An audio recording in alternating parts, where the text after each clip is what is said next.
যুক্তরাষ্ট্রের ভিসা পাওয়ার জন্য দীর্ঘদিন অপেক্ষা করতে হবে কলকাতাবাসীদের। B1 ও B2 ভিসা পেতে 500 দিন অর্থাৎ প্রায় 1.5 বছরও সময় লাগতে পারে। ভিসা সংক্রান্ত মার্কিন সরকারি ওয়েবসাইট অনুসারে কলকাতায় B1 এবং B2 ভিসার ইন্টারভিউয়ের জন্য অপেক্ষা করতে হচ্ছে 500 দিন। পশ্চিমবঙ্গের এই শহর থেকে ভিসা পেতে এত দীর্ঘ সময় অপেক্ষা আগে সচরাচর করতে হতো না। যুক্তরাষ্ট্রের ব্যবসায়িক প্রয়োজনে যাওয়ার ক্ষেত্রে B1 ভিসা প্রয়োজন হয়।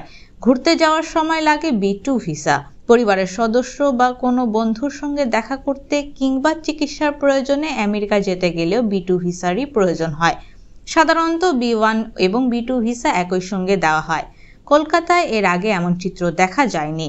ইকোনমিক টাইমসের প্রতিবেদন থেকে জানা যায়, চলতি বছরের আগস্টে কলকাতায় 24 দিনের মতো অপেক্ষা করতে হয়েছিল যুক্তরাষ্ট্রে যাওয়ার B1 এবং B2 ভিসার জন্য।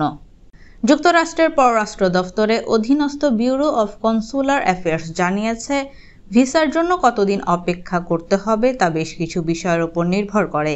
স্থান কাল হিসেবে ভিন্ন ভিন্ন শহরে এই অপেক্ষার সময় ভিন্ন হতে পারে।